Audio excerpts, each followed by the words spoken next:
कल की वीडियो में हमने बेसिक जो ग्रामर होती है, ग्रामर की definition, alphabet, word, letter, sentence, ये सब होता क्या है, ये सब हमने पिछली वीडियो में यानी कि कल की वीडियो में देख लिया था। और आज की वीडियो में हम सेंटेंस सीखेंगे। इज़, एम, आर, वॉज, वर, इनके स्ट्रक्चर क्या होते हैं, इनके सेंटेंस को बनाते कैसे हैं। और मैं गारंटी ले सकता हूँ, और आपने इस वीडियो को पूरा देखा ना, आपका एक भी डाउट बाकी नहीं बचेगा, एक भी डाउट बाकी नहीं बचेगा अगर आपने इस वीडियो को पूरा देखा तो शुरू करते हैं। सबसे पहले आपको क्या करना है, आपको अगर इज, एम, आर, वॉज, वर सीखना है या कोई भी सेंटेंस सीखना है तो सबसे पहले तो आपको ये छोटी सी मीनिंग होती है, स्पेलिंग होती है, ये आपको कम से कम याद रखनी पड़ेंगी। जैसे आई मिस होता है मैं, एक और होता है मैं, वो होता है इन। इन माने में और आई माने में। इन माने होता है ये वाला मैं, और वो होता है आई माने मैं वाला मैं। तो इनका मतलब जैसे कमरे में, घर में, ये वाला हो गया इन, और वो होता है आई मिस मैं, अपने लिए हम जिसे यूज करते हैं। तो आई मिस में, यू मिस तुम, योर मिस तुम्हारा, माई मिस मेरा या मेरी या मेरे, आवर मिस हमारा या हमारी या हमारे, अस मिस हमें, ही मिस वह, और ये ही आता है पुरुष के लिए, लड़कों के लिए। और सी मिस वे भी वह होता है, ये आता है स्त्रियों के लिए यानी कि लड़कियों के लिए। इट माने यह है, ये निर्जीव चीज़ों के लिए आता है। They miss way, them miss उन्हें, मी मिस मुझे, दिस मिस यह, दैट मिस वह, दीज मिस ये, those miss way, them miss उन्हें, हिम माने उसे। आगे इज मिस है, आर माने होता है हैं या हो, एम माने हूँ, वॉज माने था या थी, वर माने थे, हैज़ या हैव का मतलब होता है पास है या फिर रखता है, प्रेजेंट में यूज होता है। और हैड माने होता है पास था या फिर रखता था। टुडे मिस होता है आज, यस्टरडे मिस होता है कल लेकिन बीता हुआ जो गुजर गया, टुमारो मिस होता है आने वाला कल। और ये हैं क्वेश्चन वर्ड हमारे, ये भी याद होने चाहिए क्योंकि ये भी बहुत ज़रूरी होते हैं, क्योंकि इनके बिना सेंटेंस में कमियां होनी ही हैं। व्हाट मिस क्या, वेयर मिस कहाँ, हु मिस कौन, हाउ मिस कैसे, हुज मिस किसका, व्हेन मिस कब, वाई मिस क्यों, हाउ मैनी मिस कितना, ये संख्या के लिए, शायद आपको नीचे नहीं दिख रहा होगा, मैं बता दे रहा हूँ। हाउ मैनी माने होता है कितना या कितनी या कितने, ये होता है संख्या के लिए यूज, गिनतियों के लिए। मैं अभी आपको एग्जाम्पल देकर बताऊंगा। और उसके नीचे एक और है हाउ मच माने भी होता है कितना या कितनी या कितने, ये होता है मात्रा के लिए यूज। मात्रा जैसे हम गिन नहीं सकते, जैसे तोल सकते हैं, माप सकते हैं, जैसे पानी हो गया, दूध हो गया, इस सब के लिए। उसके बारे में आगे चर्चा करेंगे हम। तो अब शुरू करते हैं। Use of is, am, are, was, were. सारे डाउट क्लियर होंगे, एक भी डाउट बाकी नहीं बचेगा अगर वीडियो को पूरा देखते हो तो। सबसे पहले आपको ये मीनिंग तो हर हाल में याद कर लेनी है, ठीक है। तो अब इन सेंटेंसेस को सीखने के लिए हमें सबसे पहले, क्योंकि इनका यूज होना है आगे, तो हमें सबसे पहले सिंगुलर और प्लूरल पता होना चाहिए, ये होता क्या है। सिंगुलर कहते किसे हैं, प्लूरल कहते किसे हैं, ठीक है। तो सिंगुलर को हिंदी में बोलते हैं हम एक वचन। एक वचन से मतलब जिससे एक चीज़ का पता चले हमें, कोई भी चीज़ हो लेकिन एक हो, उसे कहते हैं हम सिंगुलर। और बहुवचन यानी कि प्लूरल, एक से ज़्यादा, 2, 3, 4, 5, 10, 20, 1000 कितने भी हो सकते हैं, लेकिन एक से ज़्यादा बहुवचन हो जाएगा वो, ठीक है। जैसे मैंने लिख दिया एक वचन में यहाँ लड़का, अब यहाँ पता चल रहा है हमें लड़का एक है, ठीक है, हमें यहाँ पर पता चल रहा है लड़का एक है। अगर मैं इसी को प्लूरल बोलूँगा तो ये हो जाएगा लड़के, और लड़के का मतलब कितने, एक से ज़्यादा ही होंगे। अगर एक कहेंगे तो हम लड़का बनेगा ना, एक से ज़्यादा होंगे तभी तो लड़के होगा। अगर हम इसको इंग्लिश में लिखेंगे तो मैंने लिख दिया बॉय मीन्स लड़का, और अंग्रेजी में हम लिखेंगे इसको प्लूरल को तो बन जाएगा बॉयज़। आपको बात समझ में आ रही होगी। अब इतनी बात समझ में आ गई तो आपको एक चीज़ ये भी समझनी है, सिंगुलर में इनमें से जो वर्ड यूज होने वाले हैं वो कौन कौन से हैं। सिंगुलर होता है जैसे ही माने वह मतलब एक, सी माने भी वह, और वह का मतलब वो लड़की के लिए, ये लड़के के लिए। इट माने किसी निर्जीव वस्तु के लिए, एक के लिए होता है। या फिर हम कहेंगे किसी का नाम। सिंगुलर में आएंगे यहाँ पर ये ही, सी, इट, या फिर किसी का भी नाम। बात ठीक है। आगे हम बात करेंगे प्लूरल में आएंगे हमारे, जैसे मैंने लिख दिया वी माने हम, वहाँ देख सकते हैं आप, वी, यू माने तुम। अगला हो जाएगा दे माने वे। ये सब वर्ड होंगे प्लूरल में यूज, और इन्हीं के हिसाब से हम इनकी हेल्पिंग वर्ब लगाते हैं, ठीक है।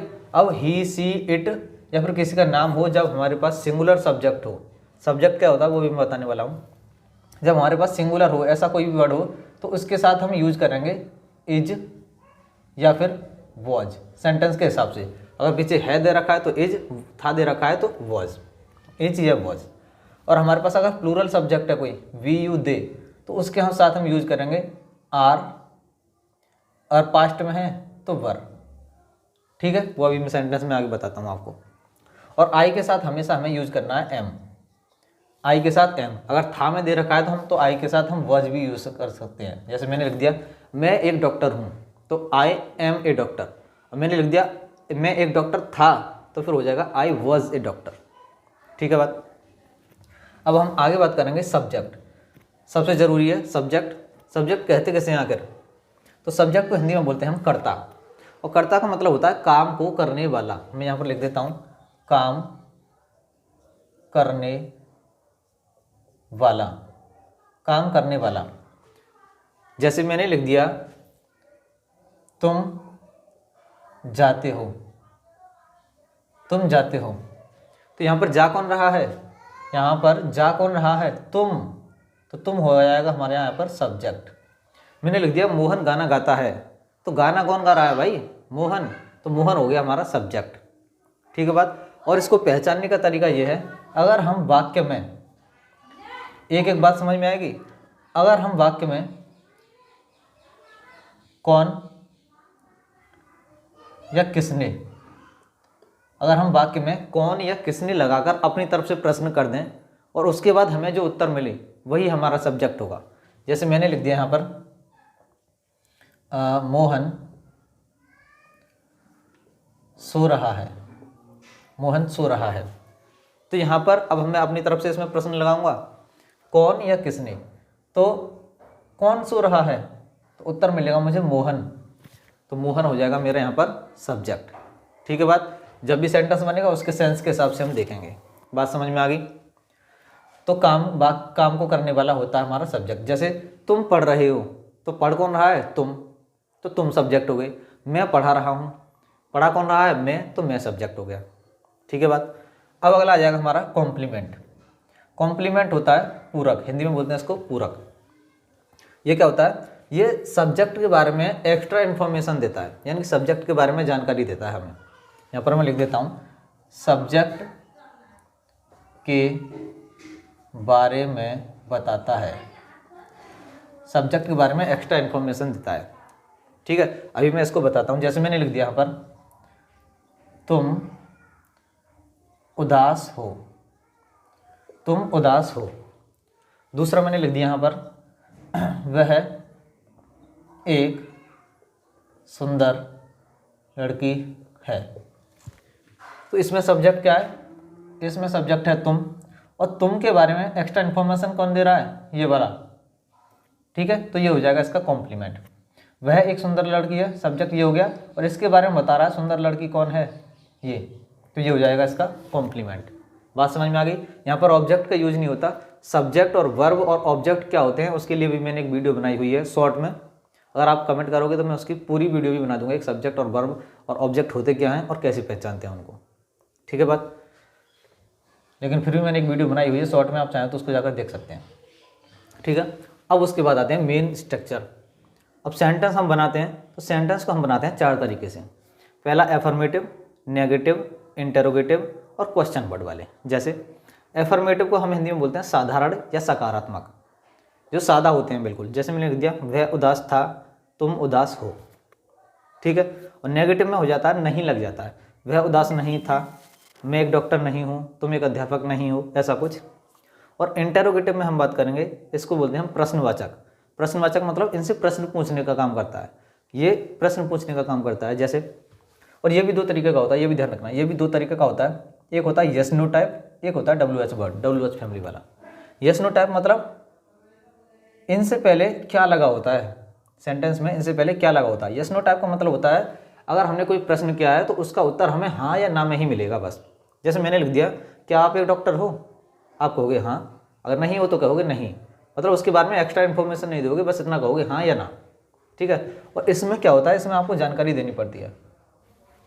ठीक है, जैसे मैंने लिख दिया वह नाराज क्यों था, अगर मैं इसको लिखता क्या वह नाराज था तो बोल देगा हाँ या ना, और मैं इससे पूछ लूँगा वह नाराज क्यों था तो उसका कारण भी बताएगा मुझे। बात समझ में आ गई। अब इन सेंटेंस को बनाने का स्ट्रक्चर होता है, एक पैटर्न होता है, वो मैंने यहाँ पर लिखा हुआ है, क्योंकि ये नहीं पता होगा जब तक ये सेंटेंस नहीं बनेंगे। ठीक है, ये सबसे ज़रूरी है, तो ध्यान से सुनना है सब। अगर हमारे पास सेंटेंस एफर्मेटिव है, सादा सेंटेंस है, तो एफर्मेटिव मैंने लिखा है, affirmative, negative, interrogative, question word चारों लिखे हुए मैंने। एफर्मेटिव हो तो उसके लिए हमें सबसे पहले यूज करना है सब्जेक्ट, फिर उसके बाद हेल्पिंग वर्ब, फिर उसके बाद कॉम्प्लीमेंट। अब हेल्पिंग वर्ब कौन सी होती हैं? हेल्पिंग वर्ब हमारी यही होती हैं, इज, एम, आर, वॉज, वर। ठीक है बात। जैसे मैंने लिखा सेंटेंस, वह उदास था। एफर्मेटिव सेंटेंस है, सादा है, ना तो इसमें नहीं लगा, ना ही क्या क्यों, कुछ भी नहीं लगा, तो सादा सेंटेंस है। जब सादा है तो हमें इस स्ट्रक्चर के हिसाब से बनाना है। सबसे पहले हम लिखेंगे इसमें सब्जेक्ट। सब्जेक्ट क्या है इसमें? वह। अभी मैंने सब्जेक्ट पहचाना बताया ना, उदास कौन था? वह। तो वह की मीनिंग क्या है? अब यहाँ पर दिख रहा है आपको था का मतलब लड़का है। अगर यहाँ हो जाता थी तो फिर लड़की हो जाती। ठीक है बात। था है तो फिर ये लड़का है, और था के वह के लिए क्या मीनिंग होती है? वह। ठीक है, ही मीन्स वह, तो यहाँ लिख दूंगा मैं ही। उसके बाद में आएगा सब्जेक्ट आ गया, उसके बाद में आएगी हेल्पिंग वर्ब। और हेल्पिंग वर्ब क्या है हमारी? एचवी का मतलब है हेल्पिंग वर्ब, यानी कि सहायक क्रिया, जो सेंटेंस को बनाने में उसकी सहायता करती है। और सहायता करती है, यानी हेल्पिंग वर्ब क्या है हमारी इसमें? था। और था की स्पेलिंग क्या होती है? वहाँ आप देख सकते हैं, था की होती है वॉज, WAS, वॉज। उसके बाद में उदास, उदास की बोलेंगे हम सैड, ही वॉज सैड। ये एकदम सही सेंटेंस है, क्योंकि इस स्ट्रक्चर के हिसाब से बना है। आप इसको ऐसे नहीं कर सकते, सैड, ही वॉज, ऐसे नहीं कर सकते। इस स्ट्रक्चर के हिसाब से हमें कोई भी सेंटेंस बनता है ना, पैटर्न के हिसाब से बनता है, तो उसको याद रखना है आपको। ठीक है। दूसरा हो जाएगा तुम उदास हो। सब्जेक्ट क्या है सबसे पहले? तुम। हो की स्पेलिंग क्या होती है? RUR। और उदास की होती है सैड, UR, सैड। ठीक है। और हो जाता है तुम उदास थे, और यहाँ थे लग जाता तो फिर यहाँ पर वर आ जाता। ठीक है, ये रहा बात। ठीक है। अगला आएगा वह उदास नहीं था। अब ये नेगेटिव आ गया ना, तो नेगेटिव आ गया तो हम नेगेटिव वाला स्ट्रक्चर देखेंगे। सबसे पहले हम सब्जेक्ट, उसके बाद में क्या है? Helping verb. और हेल्पिंग वर्ब क्या है हमारी इसमें? था, यानी कि वॉज, सब्जेक्ट वॉज, उसके बाद में नॉट है तो नॉट, ही वॉज नॉट। और उदास की मीनिंग होती है sad, he was not sad. कुछ भी नहीं है, बस सब्जेक्ट और हेल्पिंग वर्ब, हेल्पिंग वर्ब के बाद में नॉट लगा देना है। वॉज के बाद नॉट लग गया, और कुछ भी नहीं है। मैं एक डॉक्टर नहीं हूँ, तो आई। और आई के संग हम क्या लगाते हैं? मैंने बताया था, आई के संग हम लगाते हैं एम, आई एम। उसके बाद में नॉट ए डॉक्टर। ठीक बात है। अगला आ जाएगा क्या आप एक डॉक्टर हो। अब ये आ गया इंटरोगेटिव, पहले क्या वाला। जब पहले क्या वाला आ गया हमारे पास, तो हम क्या करेंगे इसमें? सबसे पहले हेल्पिंग वर्ब लिखेंगे। और हेल्पिंग वर्ब क्या है इसमें? हो। और हो की मीनिंग क्या होती है? RARE। उसके बाद में आपकी मीनिंग या तुम की मीनिंग दोनों सेम होती हैं। आपका मतलब होता है यू, तुम, तो R। उसके बाद में सब्जेक्ट यू। उसके बाद में इसमें नॉट तो है, लेकिन इसमें नॉट नहीं है सेंटेंस में, तो छोड़ दो उसको। है तो लगा दो, नहीं है तो छोड़ दो। RUA, doctor, DOCTOR। और पीछे हिंदी हो या इंग्लिश हो, क्वेश्चन वर्ड वाले में हमेशा क्वेश्चन मार्क जरूर लगाना है। ये होता है क्वेश्चन मार्क। ठीक है। क्या आम मीठा नहीं था, इसमें भी क्या सबसे पहले है, और पीछे हमारी हेल्पिंग वर्ब है था, तो was the mango not sweet. ठीक है। वह नाराज़ क्यों था, ये आ गया हमारा ये वाला, वह नाराज़ क्यों था, तो ये बन जाएगा। शायद आपको नीचे नहीं दिख रहा हो, मैं बता दे रहा हूँ। वह नाराज़ क्यों था, तो बन जाएगा सबसे पहले क्वेश्चन वर्ड। और क्वेश्चन वर्ड क्या है हमारा इसमें? क्यों। ये मैंने मीनिंग लिखी हुई है, यही होती है हमारी क्वेश्चन वर्ड। क्योंकि मीनिंग क्या होती है? Why, WHY, why. उसके बाद में helping verb was, why was he angry. ठीक है बात। आपको यहाँ तक बहुत अच्छे से समझ में आया होगा। अब एक चीज़ जो कि बहुत ज़रूरी है, वो मैं आपको यहीं बता देता हूँ, यहाँ लिख देता हूँ मैं, उसको ध्यान रखना है। जब भी आपको सेंटेंस में कितना, कितनी, कितने, या फिर किसका, या फिर किसकी, या किसके, ऐसे शब्द दिखाई दें ना, जब भी आपको सेंटेंस में ऐसे शब्द दिखाई दें, तो उनसे संबंधित नाउन भी सेंटेंस में उनके साथ ही आता है। कैसे भी मैं बताता हूँ, सुनिए। मैं यहाँ लिख देता हूँ, ऐसे शब्द दिखाई दें तो उनसे संबंधित नाउन भी साथ आता है। ठीक है। जैसे मैंने लिखा है यहाँ पर एक एग्जांपल में, ये किसकी पुस्तकें हैं, ये किसकी पुस्तकें हैं। ठीक है। अब नाउन तो आपको पता होगा, नाउन होता है किसी भी व्यक्ति का, वस्तु का नाम। Noun is the name of a person, place और थिंग। व्यक्ति, वस्तु, स्थान का नाम ही नाउन होता है। तो यहाँ पर आपको क्या दिख रहा है, पुस्तक। पुस्तक हमारी नाउन है। इसके बारे में हम भी चर्चा करेंगे आगे की वीडियोज़ में, नाउन क्या होता है, एक एक बात आपके अच्छे तरीके से समझ में आएगी। ठीक है। तो सबसे पहले हमें देखना है किसकी आ गई। यहाँ पर मैंने बताया ना, किसका, किसकी, किसके, ऐसा कुछ भी बढ़ा जाए तो वो मीनिंग आएगी सबसे पहले, उससे संबंधित नाउन भी उसके साथ ही आएगा। अभी तक ये थोड़ा अलग था, अब ये थोड़ा सा अलग है, इसको ध्यान रखना है। बस 3-4 वर्ड होते हैं, ज़्यादा नहीं। किसकी की मीनिंग क्या होती है, यहाँ बताया मैंने, किसका या किसकी, हुज। मैं लिख दूंगा इसको हुज, और नाउन उसके साथ में है ना, तो उसके साथ में ही आएगा। हुज बुक्स, पुस्तकें यानी कि किताबें, हुज बुक्स और are these, whose books are these. बात समझ में आ गई। और दूसरा एग्जांपल लिख दिया मैंने, 2 बार लिखता हूँ। मैंने लिख दिया यहाँ पर, यह कितना दूध है। एक एग्जांपल मैं यहाँ लिख देता हूँ, ये कितने आम हैं। जो कि मैंने आपको अभी पीछे बताया था ना, हाउ मैनी का प्रयोग संख्या के लिए और हाउ मच का प्रयोग मात्रा के लिए, वो भी डाउट अब क्लियर होने वाले हैं। यहाँ पर नीचे मीनिंग बताई मीनिंग, यहाँ पर आया कितना, कितनी, कितने, कितना, कितनी, कितनी। अगर कुछ भी शब्द में आ जाए, सेंटेंस में आ जाए, तो उसके बाद हमें देखना है क्या है। यहाँ पर दे रखा है दूध। अब दूध को हम गिन थोड़ी नहीं सकते। हाँ, दूध के अगर हमारे पास ग्लास हैं या कुछ हैं तो हम उन ग्लासों को गिनेंगे, ना कि दूध को। दूध को हम तोल सकते हैं, माप सकते हैं, गिन नहीं सकते। तो जब हम गिन नहीं सकते तो वो हमारी मात्रा होगी, और मात्रा होगी तो हम उसके साथ हाउ मच का यूज करेंगे, हाउ मैनी का नहीं, हाउ मच। तो मैं यहाँ पर लिखूंगा हाउ मच मिल्क, उनसे संबंधित नाउन भी, जिससे संबंधित नाउन भी इसके साथ आएगा।